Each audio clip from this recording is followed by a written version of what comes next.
Assalamualaikum, halo semuanya. Di video kali ini aku mau membahas prequel dari salah satu film horor yang bisa dibilang terkenal banget. Apalagi kalau bukan A Quiet Place Day One. Rilis tahun 2004 kemarin. Bayangin aja kota New York yang berubah jadi kuburan sunyi hanya dalam hitungan jam. A Quiet Place Day One ini bukan hanya soal monster aja, tapi juga soal harapan, rasa sakit, dan bertahan hidup tanpa suara. Filmnya disutradarai sama Michelle Sarnowski. Pemainnya ada Lupita Nyong'o, Yosef Queens, Alex Wolff, dan masih banyak lagi. Betul, maaf ya kalau banyak penyebutannya yang salah. Kali ini kita diajak ke hari pertama saat invasi makhluk-makhluk mengerikan itu datang. Tokoh utamanya adalah Samira, seorang wanita dengan penyakit berat yang terjebak di tengah kekacauan di kota New York, yang berubah menjadi neraka dalam hitungan jam. Suara sekecil apapun bisa memanggil kematian, dan saat semua panik, Samira memilih untuk tetap bertahan hidup sambil mencari pizza. Berbeda dari dua film sebelumnya yang lebih fokus ke keluarga Ebert, film ini membuka sisi baru bagaimana reaksi masyarakat umum saat serangan terjadi untuk pertama kalinya. Film ini lebih ke manusiawi, lebih ke banyak drama, walaupun ada tegangnya juga, tapi tidak sedar-dar dari kedua film sebelumnya. Akting Lupita di sini kuat banget, bisa mendalami peran sebagai orang yang kehilangan arah gitu, apalagi ceritanya dia kan lagi sekarat gitu.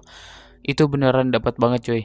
Apalagi kebantu sama aktingnya Joseph Quinn, dia juga bagus banget. Aku selama nonton mikir kayak pernah lihat dia, tapi di film apa gitu. Tapi setelah dicari-cari ternyata dia yang jadi si Eddie di series Stranger Things. Asli baru sadar cuy. Dan jangan lupa di sini ada kucing yang lucu dan gemes juga. Kebetulan aku juga suka kucing, dan pas di sini tuh kucingnya pinter banget, gak ngereok gitu, gak berisik. Coba kalau kucing garong, mungkin dah habis tuh majikannya. Sinematografinya juga lumayan bagus, apalagi yang pas si Samira dan Eric ini lagi berduaan di dalam gedung, yang pas dikejar-kejar sama makhluknya.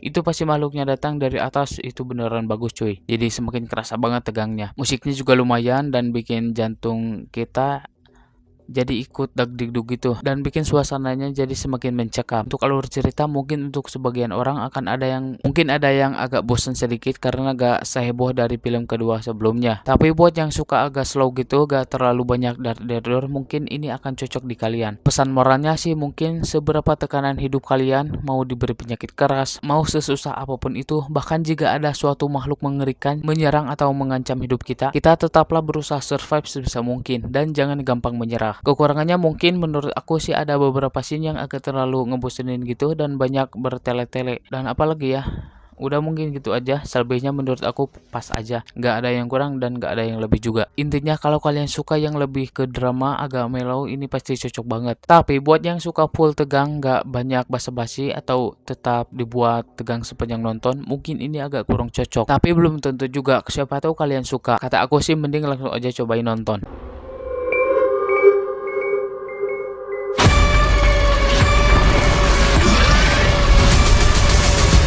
Oke, mungkin segitu aja pembahasan ngalor ngidulnya. Semoga kalian suka. Untuk filmnya aku kasih 6,8/10. Yang mau nonton filmnya udah tersedia di Apple TV, Prime Video, HBO Max, dan Catch Play Plus. Bagi yang suka sama pembahasannya, boleh minta like-nya, share ke teman kalian, komen juga, subscribe, dan aktifkan loncengnya agar kalian tahu kalau aku bahas film lainnya. See you next video. Wassalamualaikum.